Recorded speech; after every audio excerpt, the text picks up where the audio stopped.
우리가 실전에 어떤 커뮤니케이션에 맞닥뜨리면요. 생각보다 내가 배운 대로 자꾸 안 나오게 되고, 그리고 그 어떤 실전 상황에서는 자꾸 예전에 내 말 습관이나 소통 방식이 튀어나오는 경우가 있습니다. 그래서 조금 현실적인 어떤 상황을 예시를 들어서 내가 똑같은 상황이지만 이왕이면 듣기 좋게 말하는 방법을 좀 알려드리려고 합니다. 사실요, 상대한테 듣기 좋게 이렇게 말한다는 게 좀 부정적인 인식을 갖고 계신 분이 있어요. 뭐야, 왜 저렇게 자꾸 이야기를 해? 좋은 말만 저렇게 하고 있어? 그래서 좀 싫어하는 분들이 있어요. 막 아부 떠는 것 같다 그러고, 가식 떠는 것 같다고 좀 싫어하는 부정적인 인식을 갖고 계신 분이 있습니다. 그런데 사실은요, 듣기 좋게 말한다는 건 듣는 사람을 배려하는 일입니다. 말은 이왕 할 건데 그냥 뱉는 게 아니라 듣기 좋게 말한다는 건 그 사람 배려하는 거거든요. 즉, 소통에 있어서 상대를 중심에 두기 때문에 가능한 일입니다. 유명한 소설가죠. 마크 트웨이는요, 좋은 말, 좋은 칭찬 한번 듣는 것만으로도 본인은 2달을 살 수 있다라고 이야기합니다.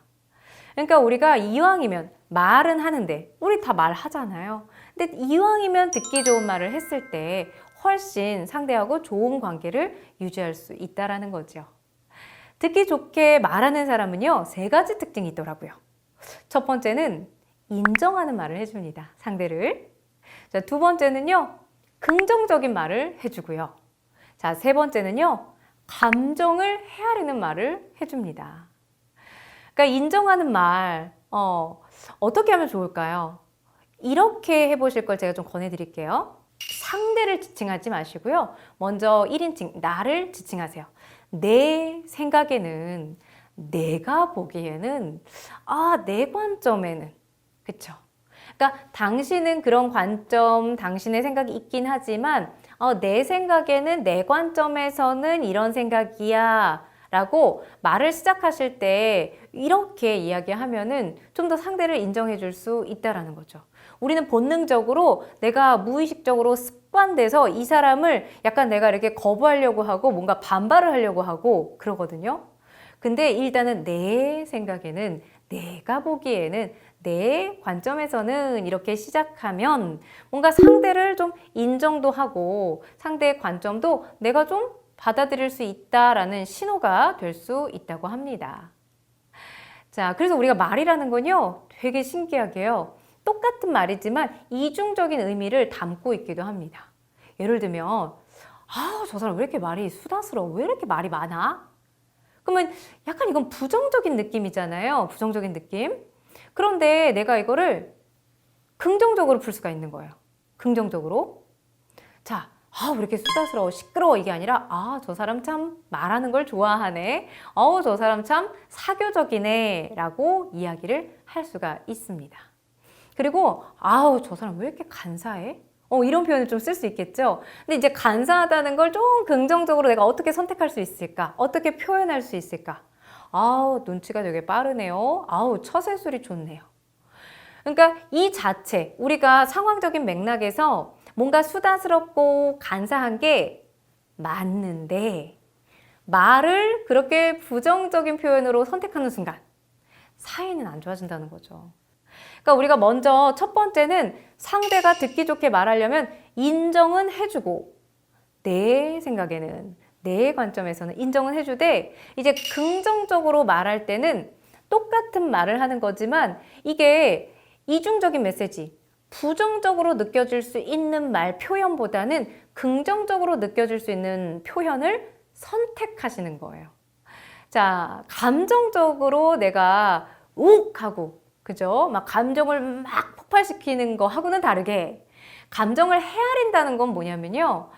이 사람의 감정을 내가 있는 그대로 동일시하는 거예요. 그러니까 우리가 공감이라는 말 굉장히 많이 쓰죠.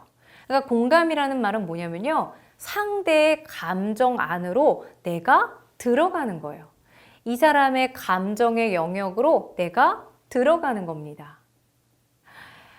감정, 그죠? 얘가요, 상대가 만약에 이 감정이 슬퍼. 그럼 야, 나 같아도 슬프겠다. 너무 슬펐구나. 이 사람의 감정 상태로 똑같이 동일시, 똑같이 들어가는 거예요. 그리고 너무 기뻐. 그래도 너무 스스로가 막 자긍심이 넘쳐. 그러면 야, 너무 잘 됐다. 야, 진짜 대단하다. 야, 그냥 너무 자랑스럽다. 이렇게 그 사람의 감정 안으로 들어가는 거예요. 그죠? 그러니까 우리가 소통에서 중요한 게 감정을 그냥 내가 터트리고 욱하고 막 표출하는 이건 경계해야 되지만 이 사람의 감정 안으로 들어가서 감정을 함께 나누는 건 굉장히 중요합니다. 자, 우리가요, 상대의 감정 상태로 들어가는 게 이제 쉽지는 않잖아요. 내 감정이 느끼는 게 다르기 때문에. 근데 그냥 이 사람의 감정에 내가 머물러 주는 거예요. 머물러 주는 거예요. 그러니까 이 사람의 감정을 내가 이해되는 건 아니에요. 그죠? 이해되는 건 아닌데 이 감정 안으로 들어가는 거예요. 그래서 우리가 공감 능력은요, 내 원래 감정은 있지만 느끼려고 노력해주는 능력입니다. 그죠? 그러니까 공감하기 어렵다 많이들 이야기하시는데 그게 이 사람 감정과 내 감정이 달라서 그래요. 그래서 이건 능력이고 내가 동일하게 느끼려고 노력을 하는 능력이다. 이렇게 보시면 됩니다. 그 미국의 경제학자이자 미래학자인 제러미 리프킨은 이런 말을 합니다. 우리 인간이요, 세계를 지배하는 이런 우수한 종이 된 것은 이런 자연계의 구성원 중에서 가장 뛰어난 공감 능력을 가졌기 때문이다 라고 이야기를 합니다. 그래서 이걸 호모 엠파티쿠스 종이라고 이야기를 하거든요.